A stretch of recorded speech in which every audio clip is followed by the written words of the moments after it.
Hello everyone, myself Narendra Paliwal. This is the third video lecture for the Project Management Techniques Part 3. It is a part of project scheduling which comes under the project planning and construction management.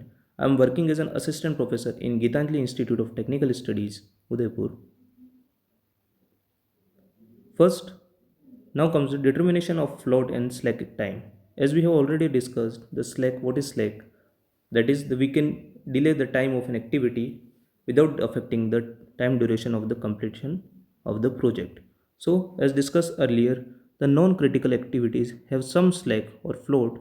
The float of an activity is the amount of the time available by which it is possible to delay its completion time without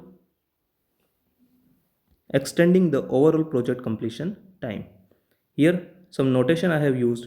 Tij is the duration of activity, Te is the earliest expected time, Tl is the latest allowable time, Ij is the earliest start time of an activity Ij, EF is the earliest finish time of the activity Ij, LS is the latest start time of activity Ij, and LF is the latest finish time of the activity I and J. So for the we will learn some new terminology here. For the float, in the reference of float, total float, that is TFIJ, total float of an activity is the difference between the latest start time and the earliest start time of the activity. As we have already discussed, what is the latest start time? It is the LF minus D. ठीक है, तो इसका formula है TFIJ is the LSIJ minus ESIJ for the total float.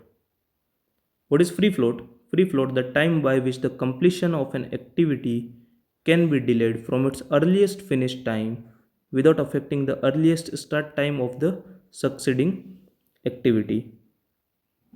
So its formula is EJ minus EI minus TIJ, that is the total float minus head event slack.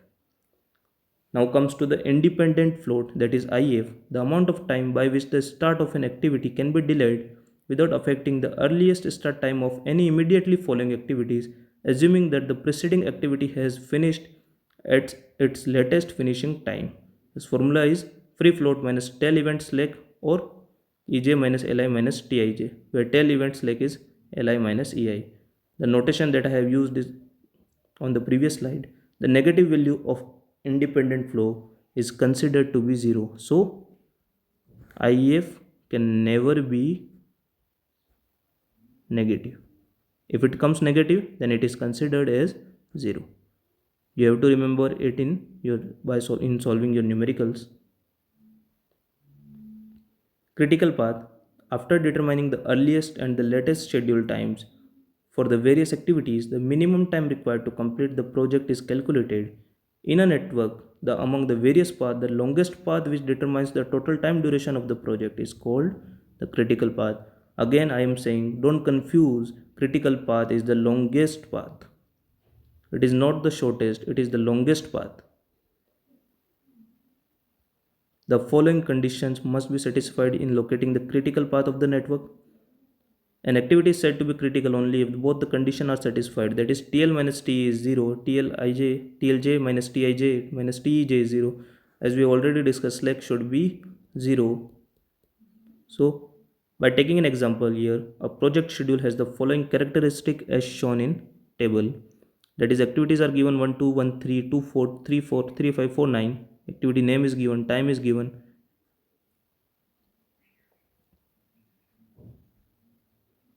Now, what we have to do?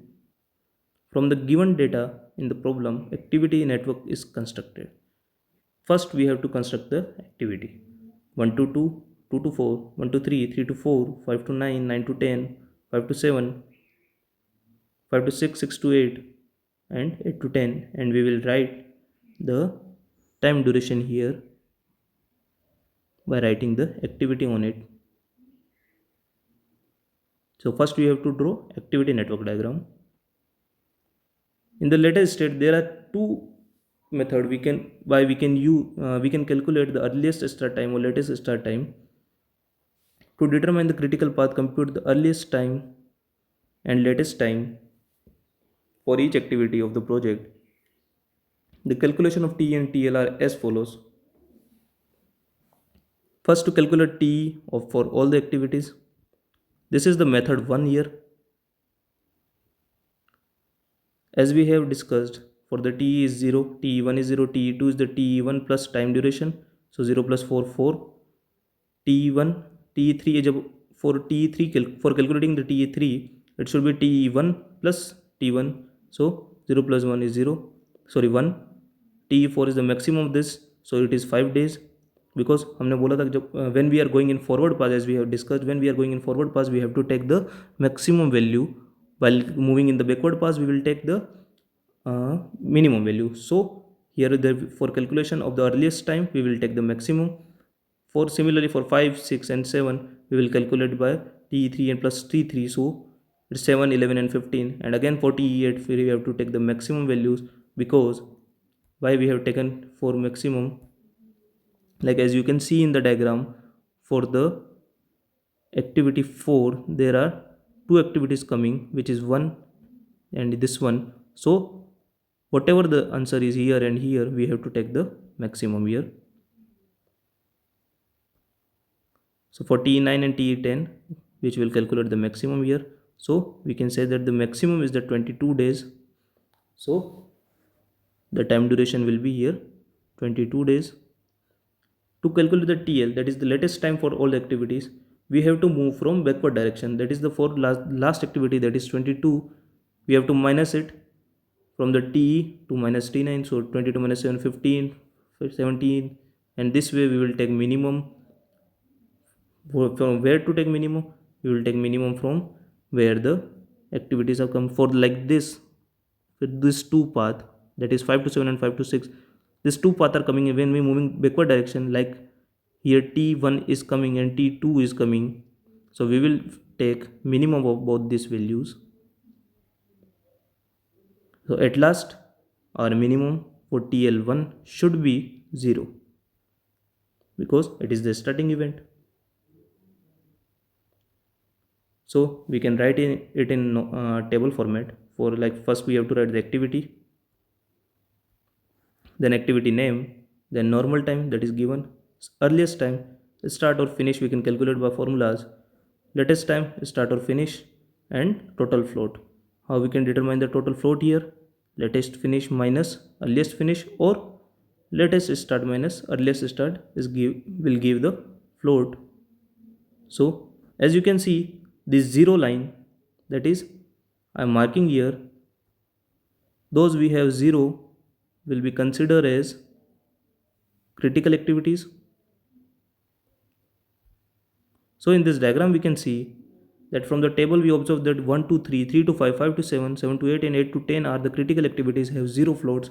So we will draw here the critical path. How to draw critical path? You can draw the critical path by drawing two arrows. These two arrows will represent this critical path. As you can see here, this one, this one, this one, this one, and this one will represent the critical path.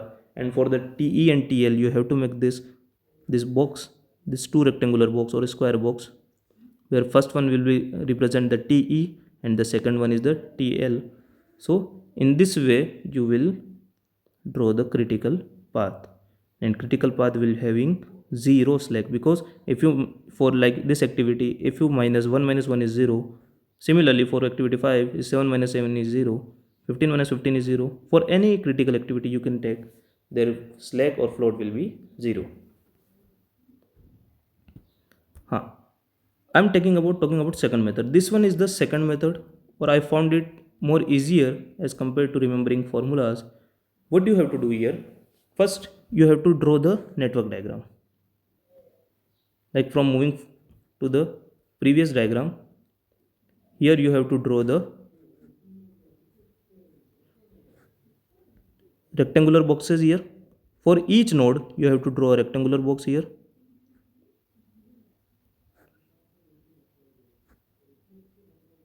For each activity, you have to draw a network box here. So what you have to do, as we have already discussed, for calculating TE, we have to go for forward pass. So we will write here 0, because starting event 0 plus 4 will come 4, 4 plus 1 5, as here two arrows are coming, so we will have to wait for another calculation. Here from the moving bottom 0 plus 1, here the 1, 1 plus 1 2, so we will take maximum 5 and 2, so it will be 5. Moving forward 5 plus 5 10, 10 plus 7 17. In the next 1 plus 6 7,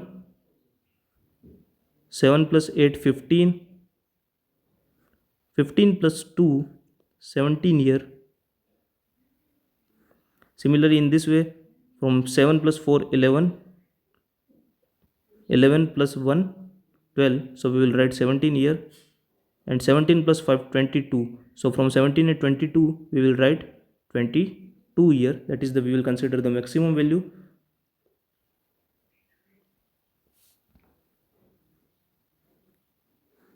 So here our comes 22 and 22.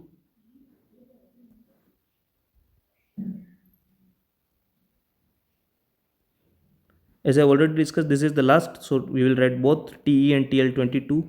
For the backward calculation, I have rubbed it down, but you don't have to rub it.